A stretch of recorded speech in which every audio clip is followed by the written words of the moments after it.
드립니다. 아멘. 저는 이 시간에 함께 은혜 받으실 말씀이 요한복음 14장 16절부터 17절입니다. 요한복음 14장 16에서 17절 말씀. 큰 소리로 함께 봉독하십시다. 시작. 내가 아버지께 구하겠으니 그가 또 다른 보혜사를 너에게 주사 영원토록 너희와 함께 있게 하시리니 저는 진리의 영이라 세상은 능히 저를 받지 못하나니 이는 저를 보지도 못하고 알지도 못함이라. 그러나 너희는 저를 아나니 저는 너희와 함께 거하시며 또 너희 속에 계시겠음이니라. 아멘. 오늘 제목이 뭐냐면 경험하는 신앙입니다. 따라해 보시겠어요? 경험하는 신앙. 부제는 제가 성령님 안에서 주님을 만나는 삶으로 정했습니다. 최근에 신학 서적들 출간되면요, 영성 서적 중에서 공통적으로 지적하는 게 있는데, 그것은 뭐냐면 오늘날 교회 위기가 뭐냐라고 했을 때 뭐 여러 가지 얘기가 있습니다. 근데 그 중에 하나가 뭐냐면 모르는 게 아니다라고 하는 거예요. 모르는 게 아니고 아는 거를 경험을 하지 못하고 있다. 요즘 나오는 책 중에서 지금 여기 보면 You are what you love라고 해서 제임스 스미스 철학자면서 신학자인데 뭐라고 이야기를 하냐면 우리는 단순히 생각하는 존재가 아니라 사랑하는 존재이며 지식만으로는 변화가 일어나지 않는다. 참된 변화는 경험과 습관을 통해서 이루어진다. 이렇게 얘기를 했습니다. 무슨 얘기냐면요. 본질적으로 우리가 신앙을 접근할 때 경험을 하는 부분에 관한 부분. 요즘 보면은 우리 세대 또 아니면 청년 세대 특히 보면은 SNS 하면서 경험을 중요시 생각합니다. 우리가 보면은 맛집 검색할 때 보면은 그냥 단순히 그냥 그 사진이나 글로 보는 게 아니라 거기 가야 되는 거예요. 저도 예전에 한국에 있을 때 떡보라라고 하는 데를 한번 가봤어요. 떡보라 혹시 아십니까? 모르시죠? 쯔양이 갔다고 해서 저희가 몇 시간을 운전해서 한번 간 적이 있어요. 가서 거기서 먹고 영상도 찍고 그랬던 기억이 나요. 캐나다 오기 직전에. 우리가 보면은 여행지 갈 때도 마찬가지예요. 뭐 멕시코 가야 되겠다. 그러면은 거기 사진만 보고 끝나지 않고 거기를 직접 방문해서 거기에서 공기도 쐬고 먹기도 하고 사람도 만나고 모든 거를 하여튼 경험한다라고 하는 거예요. 근데 이제 신앙도 동일하다라고 하는 겁니다. 왜냐하면 우리는 너무 많이 알고 있어요. 교리적인 것, 그리고 교회 생활 이런 거 다 알고 있다는 거예요. 그런데 그것만으로 만족하냐? 부족하다라고 하는 얘기를 하고 있다라고 합니다. 그리고 하나님을 직접 맛보는 것이 필요하다. 읽어보십시다. 함께 시작. 너희는 여호와의 선하심을 맛보아 알지어다. 그에게 피하는 자는 복이 있도다. 여러분 여기서 안다라고 하는 것은 야다라고 하는 거. 여러분 너무나 잘 아는 말씀이에요. 야다라고 하는 거. 남자와 여자, 부부의 관계를 얘기하고 있는 거죠. 안다라고 하는 게 뭐냐라고 하는 거예요. 여러분 사과에 대해서 예전에 제가 말씀을 나눈 적이 있어요. 사과를 이전 맛입니다라고 하는 것을 아무리 설명해줘도 먹어보지 않은 이상은 모릅니다. 사과 맛을 몰라요. 그거를 아무리 설명을 애를 쓰고 또 애를 써도 알 수가 없는 게 사과 맛이에요. 근데 그런 것처럼 주님을 안다라고 했을 때는 이와 같다라고 말씀하고 있는 거예요. 우리가 진짜 알고 있는가? 예수님이 도대체 누구시냐라고 하는 거예요. 성령님이 도대체 누구시냐라고 하는 거예요. 도대체 누구시냐 그분이. 제가 참 존경하는 한 목사님 한 분, 옥 누구 목사님이신데 이 옥 누구 목사님이 이런 말씀하셔서 설교 때 본인이 수십 년간 예수님에 관해서 복음을 전하셨는데 도대체 그분이 누구신지를 아직 잡힐 듯 말 듯 하다는 말씀하십니다. 그리고 도대체 왜 그분이 그렇게 하셨는가? 십자가에서 그렇게 고난을 당하셨는가? 알 듯 말 듯 하는. 오랫동안 목회 강단에 쓰셨는데도 그런 말씀을 하시는 것을 보고 깜짝 놀란 게 있습니다. 오늘 이 말씀과 관련해서 우리가 나눌 텐데요. 첫째로 성령님을 통해서 예수 그리스도를 인격적으로 만나야만 한다는 말씀입니다.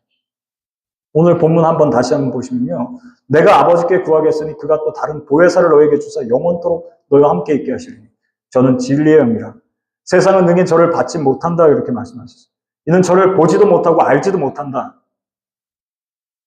알 수 없다는 말씀하고 있어요. 볼 수도 없다는 거예요. 주님을 알 수도 볼 수도 없다. 세상은. 그러면서 그러나라고 말씀하고 있습니다. 그럼 그러나는 반전이죠. 그러나 너희는 저를 안다라고 얘기를 하고 있어요. 너희는 바로 여러분들과 저를 말씀하고 있어요. 너희는 그를 알 수가 있다라고 얘기를 하세요. 어떻게 해요? 성령께서 임재하실 때 알 수가 있다라고 말씀하고 계십니다. 머리로만 아는 신앙과 진짜 아는 신앙. 사도 바울인데요. 사도 바울이 어떤 사람이냐면 처음에 이름은 사울이라고 불렸던 거 잘 아십니다. 누구보다 율법에 정통한 사람. 바리새인 중에 바리새인, 그리고 너무 종교적 열심이 있었던 사람. 그리고 가말리엘 문화생. 아주 똑똑한 사람이에요. 스마트한 사람이에요. 그리고 권력지향적인 사람. 그런데 이 사람이 한 번은 공문을 받아가지고 예수 믿는 사람을 예루살렘까지 끌고 와가지고 다메섹에서 끌고 와서 박해를 하려고 했던 사람. 근데 이 사람이 다메섹으로 갈 때 호련이라고 말씀하고 있어요. 갑자기 하늘에서 빛이 저를 둘러 비쳤다 그렇게 합니다. 강력한 빛을 경험한 거예요, 지금. 그리고 땅에 엎드려져서 소리를 들었을 때 뭐라 그러면 사울아 사울아 네가 어째서 나를 핍박하냐 이렇게 음성이 들리는 거예요. 누구십니까? 그랬더니 나는 네가 핍박하는 예수야 라고 말씀하세요. 예수님 얼마 전에 십자가에 매달려서 죽으시고 그렇죠? 부활하신 거예요. 근데 그분이 영으로 누구를 만나신 장면이냐면 바울을 만났어요. 그리고 같이 가던 사람들은 소리만 듣고 아무도 보지 못해서 말 못하고 그냥 서 있었다 이렇게 얘기합니다. 그리고 사울이 땅에서 일어나서 눈을 떴는데 아무것도 못 봤다라고 얘기합니다. 앞이 캄캄한 겁니다. 그리고 그 앞이 캄캄한 이 사울이 사람들이 끌고 가가지고 다메섹에 도착을 해요. 그런데 그 다메섹에 주님 제자 중에 아나니아라고 하는 사람이 있는데 환상 중에서 부릅니다. 아나니아야. 그랬더니 네, 여기 있습니다. 너 지금 집가라는 거리로 가가지고 유다 사람 사울이라는 사람이 지금 기도 중이거든. 그 사람한테 가야 해. 그랬더니 아나니아가 이렇게 얘기합니다. 못 갑니다라는 거예요. 왜냐면 그 사람은 예수 믿는 사람들을 핍박하는 사람이에요. 그러니까 저는 갈 수 없습니다. 그랬더니 그게 아니야. 너는 그 사람을 한테 가서 안수기도를 해야 돼. 그리고 그걸 이미 보여줬어라고 얘기를 하고 계십니다. 그러니까 주의 명령이 떨어지기 전에 이미 아나니아라고 하는 사람이 오는 것을 사울이 봤다라고 하는 얘기를 하고 있는 거예요. 그리고 이렇게 말씀하세요. 이 사람이 누구냐면 내 이름을 위해서 이방인 그리고 임금 그리고 이스라엘 자손들 앞에서 복음을 전하기 위해서 택한 나의 그릇이다. 그리고 내 이름을 위해서 그가 얼마나 손해를 봐야 될지 해를 받아야 할 것을 내가 그에게 보여줄 거야 라고 하는 말이에요. 그래서 아나니아가 그에게 갑니다. 그리고 그에게 안수를 하는 장면. 그리고 형제 사울아 이렇게 얘기해요. 형제 사울아. 주, 곧 내가 오는 길에서 나타나시던 예수께서 너를 보내어서 너로 다시 보게 하신다.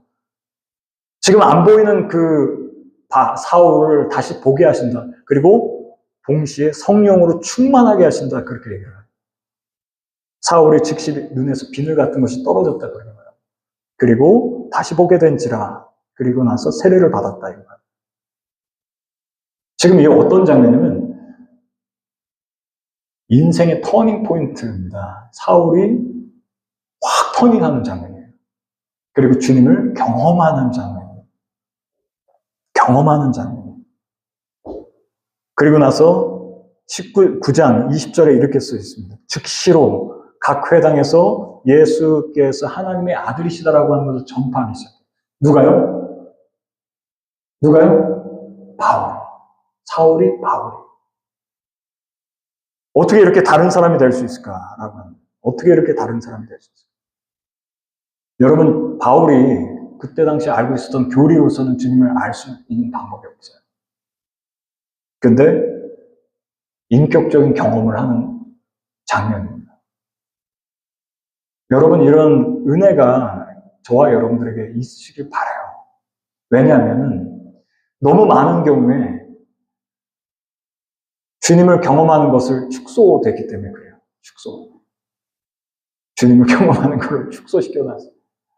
여기저기서 축소시켜놨어요. 그거는 별로 중요하지 않습니다. 그런데 여러분, 여기 성경에 나와 있는 글이 먼저입니까? 경험이 먼저입니까? 제가 예전에 한번 책을 쓴 적이 있어요. 제 스스로. 20대 후반에 책을 썼는데 너무 그 책을 쓴 당시에는 너무 감동적인 거예요. 그래서 와, 이거 뭐 너무 감동적인데? 그래서 몇 부를 찍었어요, 혼자서. 야, 이거 진짜 사람들이 읽으면 기가 막히겠다. 그리고 나서 조금 시간이 지난 다음에 다시 봤더니 아무 감흥이 없는 거예요, 그 글이. 그리고 나서 그 글을 묵상을 좀 해봤어요. 제 글이지만 묵상을 하고 기도하고 묵상하고 하다 보니까 다시 살아나는 느낌이에요. 성경도 마찬가지라는 생각을 거기서 하게 됩니다. 뭐냐면 이 글이 경험이 먼저 된 거고 그 다음 글로 쓰여진 거예요. 근데 다시 거꾸로 그 경험으로 가기 위해서는 우리가 그 글에 해당하는 묵상과 기도와 성령의 조명이 필요하겠구나라는 어렴풋한 생각을 한 기억이 있습니다. 여러분, 요한복음 3장에 보면 니고데모라고 하는 유대인의 관원이 예수님을 찾아와요. 근데 이 사람은 노인이에요. 사내들인 공회의 의원이에요. 근데 이 사람이 청년 예수를 만나러 밤중에 옵니다. 그리고 둘이 대화하는 장면에서 첫 대화가 뭐냐면, 첫 니고데모의 이야기가 뭐냐면, 당신은 보통 사람이 아닌 것 같다. 왜냐면 표적이 있다, 표적. 보통 사람이 아닌 것 같다. 그랬더니 주제를 확 바꾸면서 주님께서 하신 말씀이 뭐냐면, 물과 성령으로 거듭나지 않으면 하나님 나라를 볼 수 없다라고 말씀하세요. 물과 성령으로 거듭나지 않으면 하나님 나라를 들어갈 수 없다. 2번 이렇게 말씀하세요. 이 얘기인 즉슨 당신은 지금 모르고 있다라고 하는 얘기를 하고 있는 거예요. 뭘 모르고 있다요? 주님을 잘 모르고 있다라고 하는 거예요. 이게 얼마나 역설적인 거냐면요. 모든 교리와 지식과 많은 사람의 선생과 인도자인데도 불구하고 주님을 맛보아서 알지 못하는 상태에 있다라고 하는 얘기를 하고 계십니다. 여러분, 예수 그리스도께서 누구신지, 그리고 그분이 나에게 어떤 분이신지, 이거는 맛보아는 수밖에 없어요.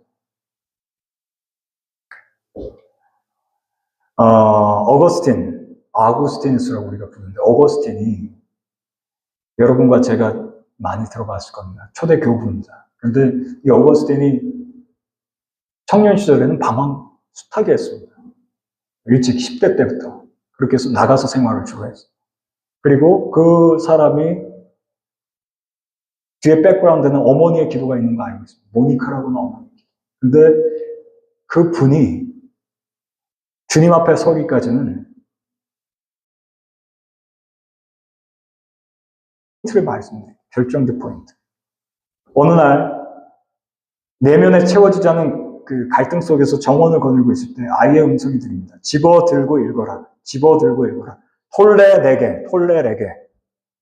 어거스틴이 옆에 있었던 성경을 집어들어요. 그리고 로마서 13장 13절과 14절을 읽게 됩니다. 로마서 13장 14절을 읽게 돼요. 그 말씀이 뭐냐? 같이 읽어보십시다. 시작.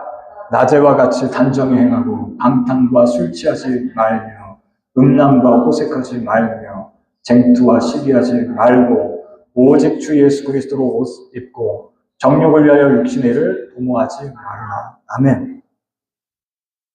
이 말씀이 기록된 하나님의 말씀이 아니라 부딪힌 말씀으로 온 거예요, 마음속에. 그리고 어거스틴을 결정적으로 변화시킨 말씀. 그리고 이 말씀을 통해서 예수 그리스도를 인격적으로 만났다. 여러분, 주님을 구세주로서 인정하시는 것은 주님을 경험할 때 그렇게 되는 것입니다. 2번째로요. 속죄의 은혜를 경험하셨으면 좋겠어요. 속죄의 은혜. 속죄의 은혜를 경험한다는 게 뭘까라고. 여러분, 이 말씀 다 아시죠? 예수님이 우리 죄를 위해서 죽으셨다. 이거 교회 가면 매 주마다 이 얘기를 목회자가 합니다. 당연히 예수님 우리 죄를 위해서 죽으셨죠. 그 당연히가 문제라. 왜냐하면은 교리적으로 예수님 우리 때문에 죽으셨죠. 그리고 어렴풋이 믿어지는 것 같아. 손에 잡히는 것 같아. 라고 하는 마음을 가지게 됩니다. 그게 과연 진짜 당신과 관련이 있느냐라고. 그게 당신과 무슨 관련이 있느냐라고. 여러분, 예수를 복음 전할 때요. 한국에서 복음 전할 때 이런 경우가 많았어요. 아니, 왜 서양 종교를 왜 우리에게, 그것도 2000년 전 유대 땅에서 복음 전하셨고, 그리고 십자가에 달려 죽은 그 청년과 내가 무슨 상관입니까? 이거 성령의 조명이 없이는 내 사건이 아닌 겁니다. 받아들여질 수가 없어요. 그 다음에 더군다나 속죄라고 하는 것은요, 죄가 없는 상태를 얘기를 합니다. 여러분 혹시 내가 예수 그리스도의 보배로운 피로 인해서 내 죄가 끝났습니다라고 하는 것이 믿어지느냐라고. 이거는 사실 안 믿어지는 얘기거든요. 지금 저와 여러분들의 마음 가운데 그리스도를 영접할 때, 웰컴할 때 우리 안에 계신 성령, 그리고 그분 예수 그리스도의 피가 우리의 죄를 끝낸다라고 하는 것이 내 거냐라고 하는 겁니다. 그리고 정말 그러냐라고 하는 거예요. 정말 내 죄가 없어지냐. 여러분, 우리는 하루에도 수많은 죄를 짓습니다. 그리고 만일 40년을 살았으면 40년간 진 죄에 대해서 사라지지 않은 상태입니다. 그러면 그 죄가 얼마나 많으냐라고 하는 거예요. 근데 그 죄가 제로 상태로 된다는 것을 말씀하십니다. 아예 없는 상태. 그게 진짜로 당신의 것이냐라고 하는 거예요. 그게 경험되어지냐? 그게 정말로 당신 것이냐? 이게 교리가 아니라 그분 맞냐? 나의 죄를 용서하신 거예요. 만약에 진짜 그 속죄가 나의 것이라면요, 우리 안에 자유가 분명히 들어와야 된다라고 합니다. 죄책에서 자유가 있어야 되는 거예요. 죄의 사슬에서 벗어나는 경험이 필요하다는 거예요. 여러분, 이게 우리 모두의 것이 되기를 주의 이름으로 축원합니다. 두 번째는 깨끗한 양심이에요. 이게 진짜 나의 것이냐? 예수 그리스도의 피로 인해서 내 양심이 더럽혀지지 않고 완전히 깨끗해졌냐라고 합니다. 그 다음에 내가 정말로 하나님의 자녀로서 확신이 있느냐라고 합니다. 여러분, 이 부분을 한번 깊이 생각해 보셨습니다. 왜냐하면 많은 성도님들이 교회를 매주 오지만, 그리고 여러 가지 활동을 하지만 여전히 죄 속에서 살아요. 그리고 죄책과 정죄 속에서 살아갑니다. 고민을 하고 지내게 돼요. 근데 우리에게 진짜 필요한 것은 뭐냐라고 했을 때 속죄의 경험입니다. 그리고 나서 끝나지 않습니다. 그리고 나서 우리에게 주님께서 말씀하신 것은 성령의 충만함을 받으라는 거예요. 왜? 이것이 너무나 중요하기 때문에 그래요. 루터 아시죠? 루터가 젊은 시절에 누구보다 열심히 금욕적 생활을 했습니다. 그럼 누구보다 열심히 고해성사를 반복하면서 내가 죄를 이걸 지었습니다. 저걸 지었습니다. 그런데 여전히 마음에 평안이 없어요. 하나님 심판대 앞에 설 수가 없는 상태입니다. 근데 로마서 1장 17절 말씀을 접하게 되죠. 다시 새롭게 읽어지게 됩니다. 한번 읽어보십시다. 시작. 복음에는 하나님의 의가 나타나서 믿음에 이르게 하나니 기록된 바 오직 의는 믿음으로 말미암아 살리라는 것 같습니다. 이거예요. 행위가 아니었구나. 주님께서 이미 다 이루신 거구나. 그리고 속죄의 경험을 하게 됩니다. 세 번째는 치유와 회복을 경험할 수 있는가에 관한 부분입니다. 마가복음 5장 34절에 보면요. 예수께서 가라사대 따라 내 믿음이 너를 구원하였으니 평안히 가라. 내 병에서 너를 건강할지어다. 이게 주님의 실제적인 마음입니다. 여러분, 병 걸려서 고생하는 걸 주님이 원하시지 않습니다. 기본적으로. 그래서 주님의 치유를 경험하셨으면 좋겠어요. 영혼, 육에 대해서. 그러면 홍효성 목사는 왜 작년에 그렇게, 올해도 그렇고요. 작년에 왜 이렇게 힘들었습니까? 육체적으로 힘들었습니까? 아니면 정신적으로, 영적으로 힘들었습니까? 그거하고 상관없어요. 그거하고 상관없어요. 주님의 대속과 연결되는 치유는 유효하다는 거예요. 그리고 우리가 경험을 해야 될 중요한 사실입니다. 따라 내 믿음이 너를 구원했으니까 편하게 가라. 그리고 이 말씀 아시죠? 신이 나무에 달려 그 몸으로 우리의 죄를 담당하셨습니다. 우리의 그 죄에 대해서 죽고 의에 대해서 살게 하려 하십니다. 저가 채찍에 맞으면 너희는 나음을 받아. 이것은 약속입니다. 변함없는 주님의 약속. 이거를 받아들이셨으면 좋겠어요. 그냥 있는 그대로. 내 지금 환경과 상관없이, 내 지금 조건과 상관없이 주님 나를 고치시길 원하시는구나. 그리고 주님 이 말씀을 붙듭니다. 그리고 이 말씀을 믿습니다. 주님 안에서 이런 일이 일어날 줄 믿습니다.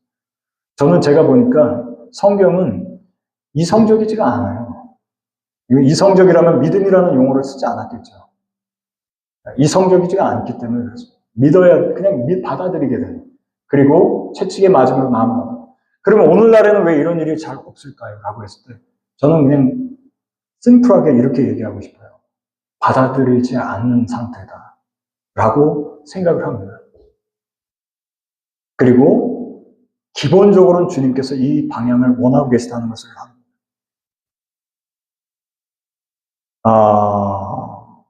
여러분, 여기 보면, 따라 내 믿음이 너를 구원하였으니 평안히 가라. 따라. 여러분, 육체의 치유가 있는 걸 믿으세요? 네, 저는 그렇게 해서 믿게 됐습니다. 저는 사실은 예수 안 믿을 사람이에요. 모태신앙이긴 한데, 예수 안 믿을 사람인데, 병에서 고쳐주시는 주님을 경험해서 여기까지 왔어요, 사실은. 네, 근데 그게 너무나 강력했어요. 인생 전체를 다 바꿔버렸습니다.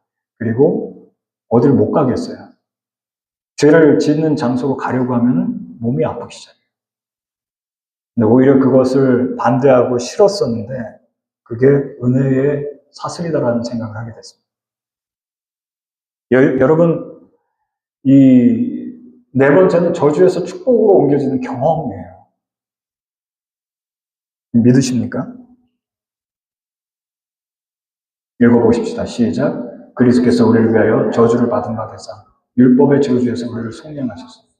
기록된 바 나무에 달린 자마다 저주에 있는 자라 하였습니다. 이는 그리스도 예수 안에서 아브라함의 복이 이방인에게 미치게 하고 또 우리로 하여금 믿음으로 말미암아 성령의 약속을 받게 하죠. 여러분, 저주를 받았다. 율법의 저주라고 하는 거죠. 나무에 달린 자마다 저주 아래 있는 자. 여러분, 예수님이 나무에 달리셨죠. 근데 그게 사람들이 이제 나중에 이게 해석되어지는데 결국에 뭐냐면 율법의 저주에서 우리를 성령하죠. 나무에 그렇게 매달려 있으면 저주를 받은 겁니다. 근데 그 저주를 왜 받으셨냐라고 하는 거예요. 14절에 나와 있는 거예요. 왜냐면 이는 그리스도 예수 안에서 아브라함의 복이라고 하는 게 있는데 그게 이방인에게 미치게 하려 합니다. 그리고 우리로 하여금 말미암아 성령의 약속을 받게 하려고. 여러분, 아브라함의 축복이 뭐죠? 아브라함의 축복. 주님께서 아브라함과 언약을 맺으셨는데 아브라함의 축복이라고 하는 것이 있습니다. 그게 뭐냐면요. 창세기 12장 2절에서 3절에 보면 너로 큰 민족을 이루고 내게 복을 주어 내 이름을 창대케 하리니 너는 복의 근원이 될 것이다. 땅의 모든 족속이 너로 말미암아 복을 얻을 것이다. 22장 17절 18절에 보면 내 씨로 말미암아 천하 만민이 복을 얻을 것이다. 여러분, 복이라는 게 있습니다. 복이라는 게 있다는 거예요. 그리스도 예수 안에 복이라고 하는 것이 있어요. 근데 그 복이 물질적 복만 얘기하는 게 아닙니다. 여러분, 복이라고 하는 건 눈에 보이지 않는데 있다라고 하는 거예요. 주님 안에. 여러분 지금 여기 오셨죠. 여기 오신 여러분들에게는 보이지 않는 복이 들어간다라고 하는 거예요. 여러분 생활 속에. 그러면 우리들은 모든 복을 뭘로 치환을 시키냐면 물질과 치환을 시킵니다. 좋은 집, 좋은 거, 물질적인 것들로 다 대체를 시킵니다. 그게 아니라 지난번에 제가 이 말씀을 나눴어요. 서머나 교회가 겉으로 봤을 때는 가난한 교회입니다. 근데 주님께서는 너 진짜 부자다 그렇게 얘기를 하셨어요. 주님의 물질관이 다르다라고 하는 거예요. 물질과 다 치환시킬 수 없다는 거예요. 너는 정말 부유하구나. 그게 서머나 교회예요. 라오디게아 교회는 어떻죠? 라오디게아 교회는 넌 정말 가난하구나. 물질적으로는 실제 돈은 있는데 너 정말 가난하구나. 이게 주님이세요. 여러분 과부 두렙돈 말씀을 잘 묵상해 보시면은 주님의 물질관을 아실 수가 있어요. 주님이 뭘 가치 있게 여기시는가. 과부 두렙돈은 아무것도 아닌 거예요. 세상 사람들이 보기에. 근데 그게 그 생활비 전부야. 그러면서 매우 가치 있게 말씀하셨어요. 여기서 말씀하고 있는 아브라함의 축복이 뭐냐면요. 물질적인 것을 아예 배제한다는 건 아닌데 그게 중심이 아닙니다. 아브라함의 축복이 뭐냐라고 합니다. 그리고 예수 그리스도의 십자가 대속의 결과로서 우리에게 온 거라고 하는 말씀을 지금 하고 있습니다. 저와 여러분들이 이것을 경험했으면 하는 마음입니다. 아브라함의 축복이 실제로 존재하고 있다. 근데 그건 누구에게? 요한복음 1장에 보니까 웰컴하는 자들에게 그게 간다라고 합니다. 아브라함의 축복. 그 축복은 자녀라고 합니다. 자녀. 자녀의 축복이 있다라고 하는 얘기를 하고 있는 거예요. 자녀. 유대인들, 그리고 지금도 팔레스타인 땅에 어떤 사람들은 아직도 우리 조상이 아브라함입니다라고 얘기를 하고 있어요. 현재. 그런데 예수님께서 2000년에 오셨을 때 정확히 이렇게 말씀하시죠. 누가 아브라함의 자손인지 아냐? 그것은 혈통으로나 육종으로 난 것이 아니라 그분을 웰컴하는 그분들의 자녀, 택하신 그분의 자녀들이 아브라함의 후손이다라고 하는 얘기를 하죠. 영적인 부분을 얘기를 하고 계세요. 그러면 지금 여러분들 그리스도 안에서 모였잖아요. 그러면 저와 여러분들은 아브라함의 자손이 맞습니다. 그걸 받아들이셔야 돼요. 아니에요. 저는 여전히 저주 아래 있겠습니다. 아브라함의 복 저하고 아무 상관없습니다가 아니라 저와 여러분들이 아브라함의 복을 받아들여야 되는 부분이 있어요. 그럼 아브라함의 복이 뭔데요? 라고 얘기했을 때 관계적인 부분이 있어요. 관계. 주님과의 어긋난 관계가 회복된 것을 의미하고 있어요. 그리고 주님과의 좋은 관계 속에서 그 아브라함의 축복을 누리게 되었다. 결정적으로 이 말씀을 한번 보실게요. 얼마나 위대한 말씀인지 모르겠습니다. 읽어보실까요? 시작. 너희가 그리스도께 속한 자면 곧 아브라함의 자손이요 약속대로 유업을 이룰 자. 너무 충격적입니다. 이 당시에는 이 말씀하면 안 되는 거예요. 예수님. 왜냐하면 그 앞에 대상이 내가 아브라함의 자손입니다라고 하는 사람들입니다. 근데 아니야. 너희들은 틀렸어. 너희들이 그 유업을 이어받을 수 없어. 너희들 바리새인들, 너희들 정통 유대인들, 혈통으로 우리가 아브라함의 자손이라고? 아니다. 그거 아니야.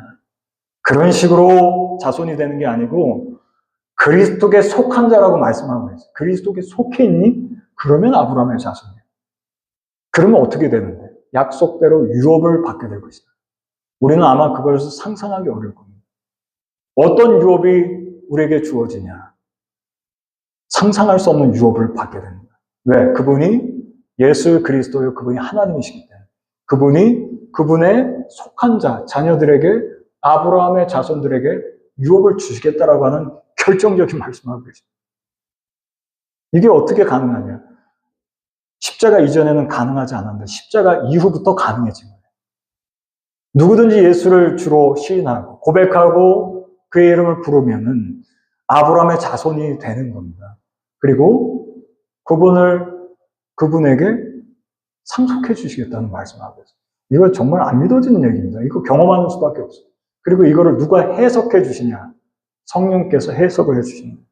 이거를 그 당시 유대인들이 알았을까? 몰랐다는 거예요. 모르는 것을 예수님이 알게 해 주시는 거예요. 아브라함의 축복이 있다라고 하는 말씀하고 있어요.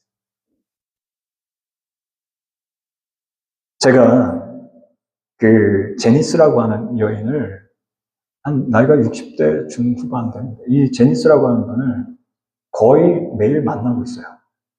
세이프웨이, 그 켄싱턴 세이프에서 만났는데 하루는 지난 주간에 있었어요. 하루는 제니스가 분명히 어떤 여성분하고 같이 포킹을 하는 것 같았어요. 20대로 보이는 어떤 젊은 여성하고 포킹을 하는데 너무 아름답게 생긴 여성이었어요. 네? 제가 봐도 서양인인데 처음 봤어요. 그런 사람. 근데 그 키 큰 여성이 잠깐 동안의 이야기를 제니스하고 하는 거예요. 제니스는 하루 왼종일 그 판을 가지고 구걸을 해요. 거기 앉아서. 경찰이 오면 도망가요. 어느 날은 제가 경찰 왔습니다 하고 가가지고 하면 얼른 또 도망가서. 근데 이분이 제니스가 와가지고 그 젊은 여인이 와서 아주 잠깐 한 30초에서 뭐 1분 사이에 있더니 가는 거예요. 그래서 그냥 그런가 보다 하고서 있었어요. 근데 제게 다가오는 거예요, 그 제니스가. 그 휠체어 끌고. 아주 이례적인 일이에요. 왜 나한테 오지? 근데 그 제니스가 저 앞에서 갑자기 편지를 이렇게 열어 보여주는 거예요. 이거 봐라. 근데 제가 깜짝 놀랐어요, 저도. $100짜리가 너무 이렇게 두껍게 있는 거예요. 편지 속에. 이거 뭐야? 그랬더니 그분도 너무 놀라면서 이거 주고 갔다는 거예요, 저분이. 저 여성분이. 저 어린 분이. 그러면서 막 눈물을 흘리고. 그러면서 나는 지금 이제 이런 걸 경험했다. 너한테 알려주고 싶었어. 너 기도해줘서 고맙대요, 저한테. 그래서 전 물질이 아니라 기도해줘서 고마워라고 하는 거를 너무 감동이 되는 거예요. 실제로 기도를 하니까.